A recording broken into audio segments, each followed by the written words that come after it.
질문을 드리며 시작하려고 합니다. 성경에 나온 인물을 여러분들이 보시며 부러울 때가 있습니까? 성경의 인물을 보면 나도 저렇게 살고 싶은데 할 때가 있지 않습니까?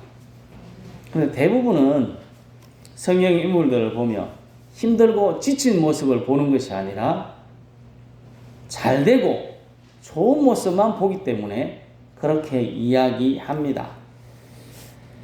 우리가 보는 대로 성경의 위대한 인물들은 그들의 삶에 힘들고 지칠 때가 없었을까요? 그 사람도 똥 누고 밥 먹고 다 합니다. 우리하고 똑같이 힘들고 어려운 일이 있지 않았겠습니까? 늘 형통한 삶을 살았다고 하는 요셉.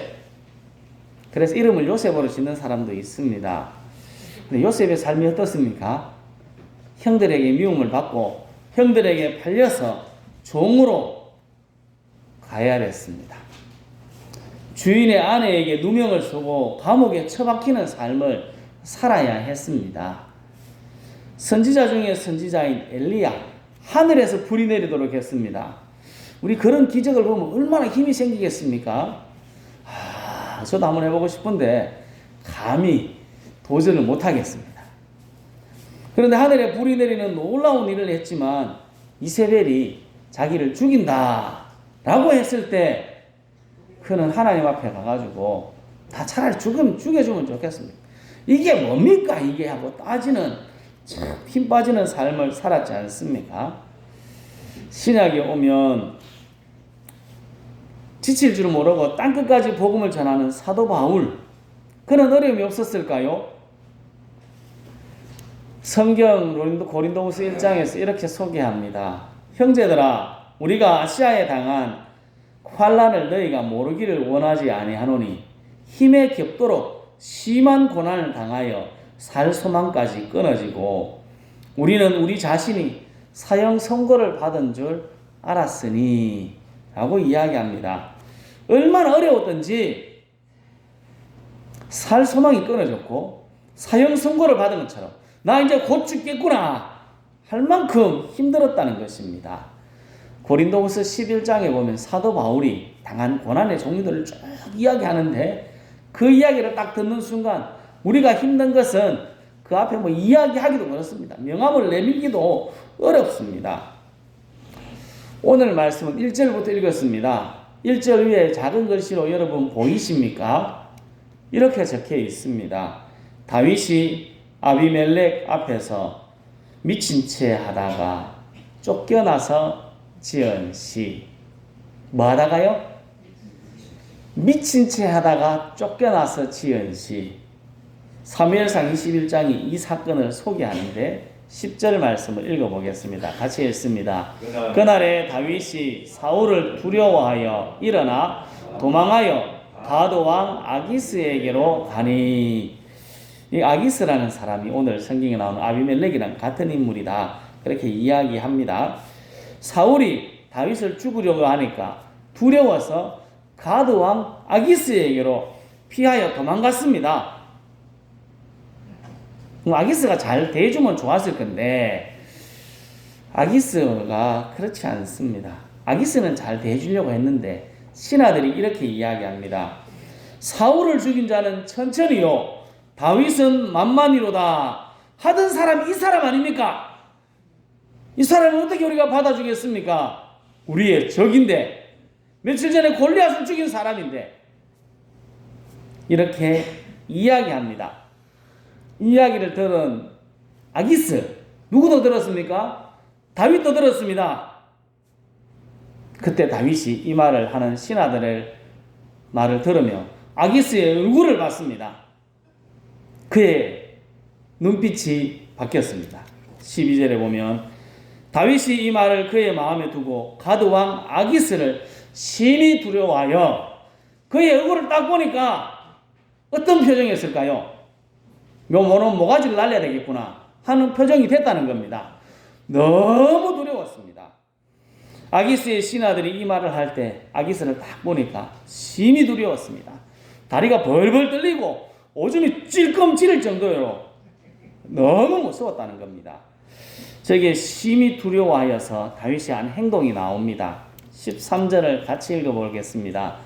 그들 앞에서 그의 행동을 변하여 미친 체하고 대문짝에 거적거리며 침을 수염에 흘리매 아기스와 시너들이 보는 앞에서 다윗은 살기 위해서 뭐 해야 됐습니까? 미친 채 해야 됐습니다. 행동이 변합니다. 눈빛이 더 분명했는데 눈빛이 뭐가 됐습니까? 순간 독태 눈가리가 됐습니다. 눈이 풀리고 정신 나간 것처럼 됐습니다. 미친 채 한다 하는 저 원어의 뜻 중에 보면 정신없이 짓거린다 하는 뜻이 있습니다. 미친 사람을 보면 어떻게 합니까? 지도 무슨 말 하는지 모르고 나도 무슨 말인지 못 알아듣는 말을 저막 짓거립니다. 돌았구나 우리 이렇게 보지 않습니까? 다윗을 보니까 딱 미친 것 같습니다. 막 짓거리는데 이게 뭔 소리 하는지도 헛소리를 막 짓거립니다. 대문짝을 거적거린다 하는데 대문을 막 이렇게 툭툭 칩니다. 치기도 하고 끊기도 하고 이렇게 어이구 이렇게 저 그림은 너무 잘 그려놨습니다. 너무 이쁘게 그려놔가지고 미친 체 하면 대문짝을 끄적끄적 댑니다. 아까 이야기 드렸듯이 대문짝이 오줌 싸는 것처럼 막 그렇게 했을지도 모르겠습니다.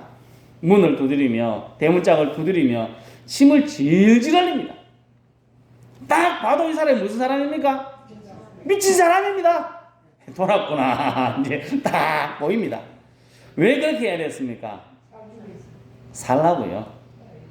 너무 두려워서 살려고 미친 채 하며 실실 그 아기사 앞을 도망쳐서 지금 나왔습니다. 다윗도 참 힘들었습니다. 장인어른한테 쫓겨가고 참 힘든 삶을 살았습니다. 믿음 좋아 보이는 믿음의 영웅들도 우리와 같이 힘들고 지치고 위험한 순간이 있었습니다. 하나님이 함께 하셔도 어려움이 있고 고난이 있습니다. 하나님이 함께 하시는 사람들에게도 병들고 결국 죽게 됩니다. 우리 이 사실을 잘 기억해야 됩니다. 우리는 어려움을 당하면 나만 당하는 어려움이네. 다른 사람은 다 천지 괜찮은데 나 왜 나만 겪는 고난이냐 라고 할 때가 참 많습니다. 오늘 말씀에 봐도 다윗이 어떻게 했다고요? 아비멜렉 아기스라는 사람 앞에 가서 정신이 멀쩡하다가 갑자기 미친 척 할 정도로 힘들고 어려운 때가 있었다는 것입니다. 성도 여러분, 우리도 어려움을 당하고 힘들 때 나만 겪는 고난이 아니라는 것을 꼭 기억하고 힘을 낼 수 있기를 예수님의 이름으로 축복합니다. 금방 본 다윗의 모습, 저 모습 여러분이 맞았다면 어떤 마음이 들까요? 내가 저렇게 살기 위해서 미친 척하고 나왔습니다. 그 다른 사람을 만났습니다. 내 마음이 어떨까요? 한 나라의 장군입니다. 골리앗을 죽이고 이스라엘의 장군으로 성격에 있었습니다. 그 장군이 살기 위해서 미친 채 하며 이상한 소리를 막 찌꺼리고 오줌을 질질 지리면서 그렇게 했을 때 마음이 어땠을까요? 남자는 자존심으로 삽니다. 자존심이 삽니다. 자존심이 무너지면 완전 바닥을 치고 죽습니다. 이 다윗도 장군인데 자존심이 완전히 무너지고 바닥을 기고 있어야 되는 상황인데 오늘 1절 말씀에 뭐라고 할까요? 같이 읽어보겠습니다. 내가 여호와를 항상 송축하며 내 입술로 항상 주를 찬양하리이다. 다윗이 지금 뭐라 그랬습니까? 하나님을 찬양합니다.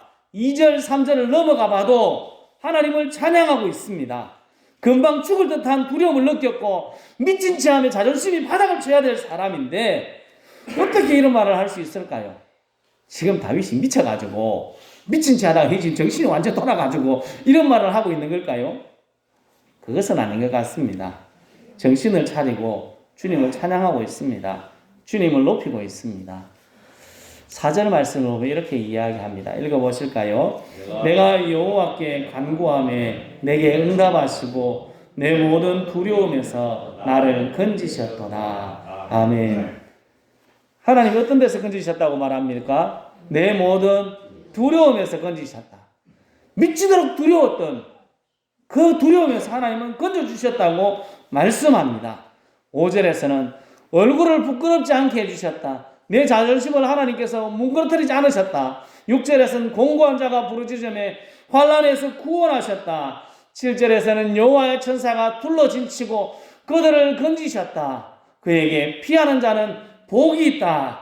그렇게 다윗은 하나님께 찬양하며 고백합니다. 제가 이 시편 34편 주석을 한번 찾아봤습니다. 이 찬양을 어디로 분류하느냐?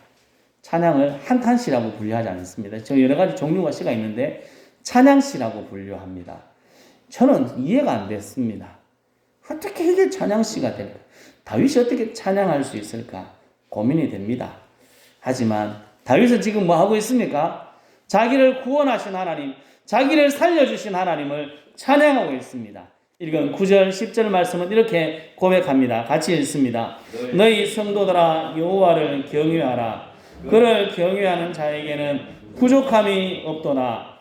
젊은 사자는 궁핍하여 줄일지라도 여호와를 찾는 자는 모든 좋은 것에 부족함이 없으리로다. 아멘. 여호와를 경외하는 자, 여호와를 찾는 자에게는 부족함이 없다고 말씀합니다. 어디서 많이 들어본 구절 아니겠습니까? 시편 23편 1절에서 여호와는 나의 목자시니 내게 부족함이 없으리로다 하는 이 말씀이 10절에 나오는 부족함이 없으리로다 하는 말과 같은 말로 되어져 있습니다. 하나님이 목자가 되시니 부족함이 없다고 말합니다. 죽음의 문턱을 비참하게 넘어온 다윗이 하나님을 찬양하고 목자 되신 하나님을 경외하는 자, 하나님을 찾는 자는 부족함이 없다고 당당하고 힘차게 고백하고 있습니다. 성도 여러분, 우리도 어떤 상황에 있든지 비참하든지 즐겁든지 행복하든지 어떤 상황에 있든지 나의 목자, 우리의 목자 되신 하나님을 경외하고 주님을 찾고 주님을 찬양하고 부족함이 없다고 고백하며 찬양하는 우리의 삶이 될 수 있기를 예수님의 이름으로 축복합니다. 다윗의 상황은 제가 계속 볼 때마다 생각드는 건 참 쪽팔리겠다. 진짜 쪽팔리겠다. 그런 생각이 듭니다. 이런 진짜 쪽팔리는 상황에서 어떻게 다윗은 벌떡 일어나서 하나님을 찬양할 수 있었을까? 그게 오늘 우리가 알아봐야 될 일입니다. AD 선교에서 오는 책자가 있는데 그 책에 어느 집사님의 글이 이렇게 적혀 있습니다. 제가 읽어보겠습니다. 사람은 누구나 태어나기 전부터 하나님이 부어주신 은혜로 기본적인 성장의 내적 에너지를 가지고 태어난다. 그런데 그 에너지를 중간중간 체험받지 못하고 사용하기만 하고 살면 사람은 여러 가지 정서적, 신체적인 문제를 일으킨다 라고 적고 있습니다. 이분은 번아웃이라고 해요. 모든 에너지가 다 소진돼가지고 절망에 빠졌다가 일어난 분입니다.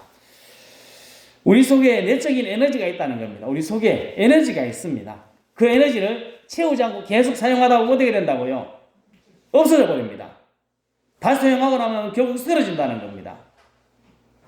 그 에너지를 어떻게 채울 건가 하는 것이 우리에게 중요합니다. 글자가 보이십니까?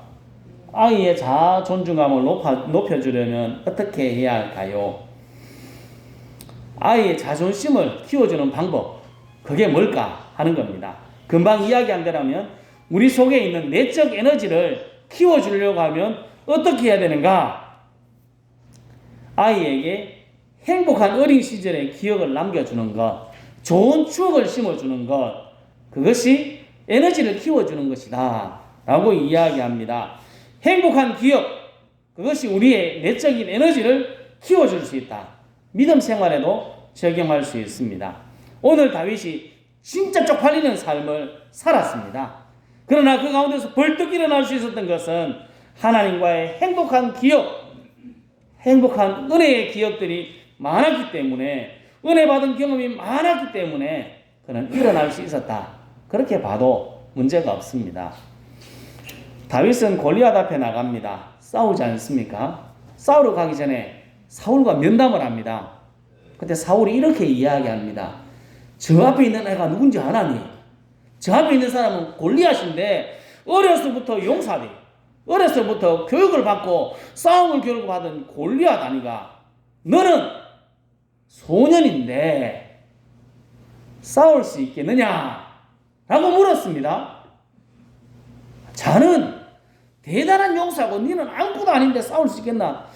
사울은 하면 안 되겠다 싶었겠죠.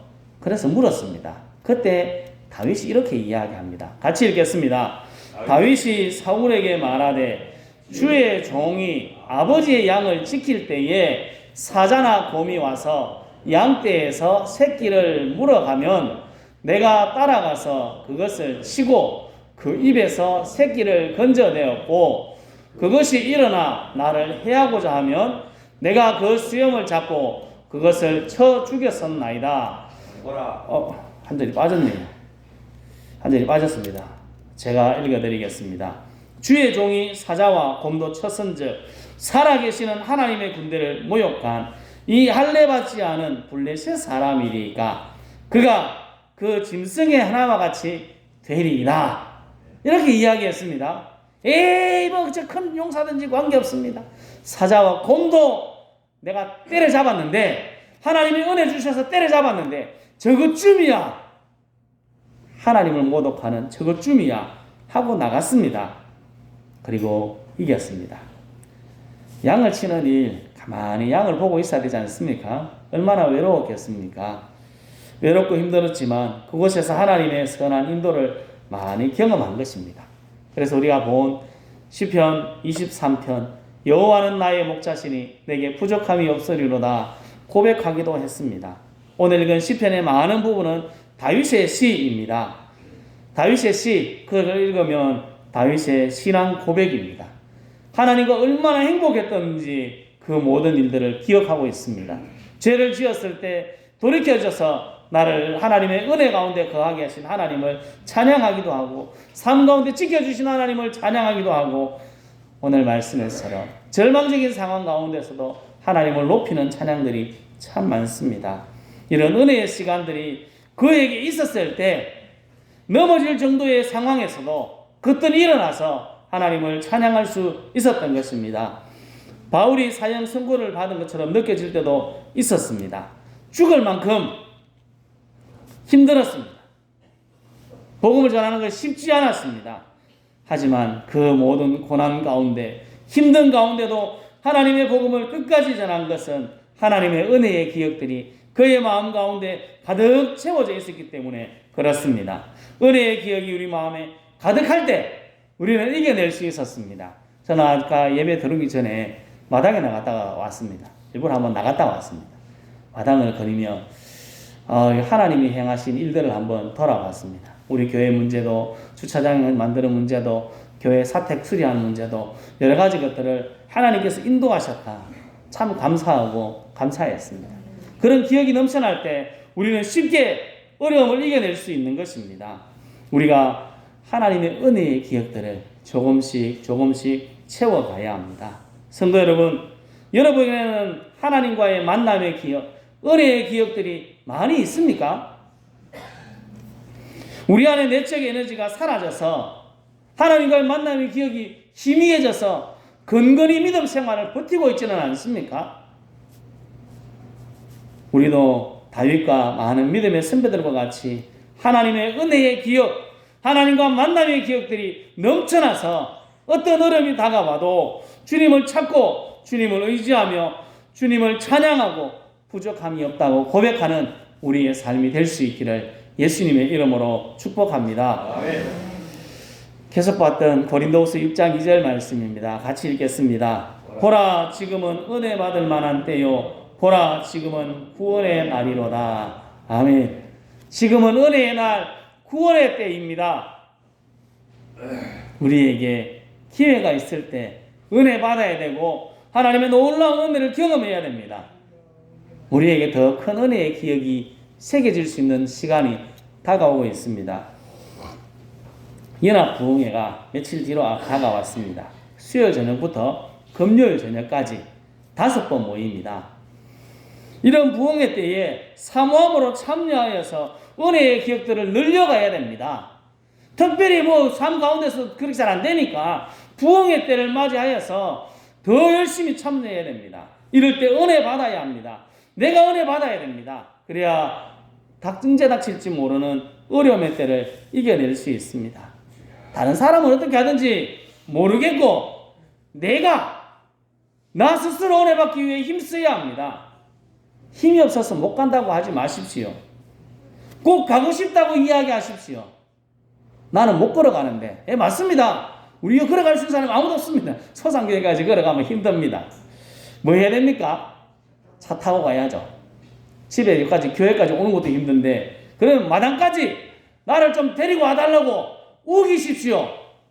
그게 사모함 아니겠습니까? 나 꼭 가야 되겠는데 나는 내 힘이 없어가지고 내 다리에 힘이 없어서 걸어가지도 못하겠으니까 우리 집 안에까지 꼭 데리고 오고 우리 집까지 마당까지 꼭 태워달라고 우기셔야 됩니다. 그게 사모함 아니겠습니까? 그게 애절함입니다. 나를 꼭 태워가달라고 이야기하고 애타는 마음으로 사모할 때 하나님의 은혜가 주어집니다. 잠언 8장 17절에 나를 사랑하는 자들이 나의 사랑을 입으며 나를 간절히 찾는 자가 나를 만날 것이니라 말씀합니다. 나를 사랑한다. 저 말을 제가 히브리어 한번 찾아봤습니다. 찾아보니까 애인을 사랑하는 사람, 이 남자가 여자 너무 좋아가지고 여자가 남자 너무 좋아가지고 미친 듯이 사랑하는 사람, 그걸 저기 사랑한다고 표현하고 있습니다. 간절히 찾는 것은 어떻게 찾는 걸까요? 내가 아파가지고 약을 찾는 것처럼 그 약을 꼭 있으면 내가 나을 수 있다는 그 간절함으로 찾는 것, 그런 찾음을 이야기하고 있습니다. 애타게 찾아야 됩니다. 그러면 가까이 만날 수 있습니다. 사랑하는 사람에게 주님을 더 가까이 더 큰 사랑을 입혀주겠다 말씀하고 있습니다. 나는 파이다. 나는 안 된다 아마.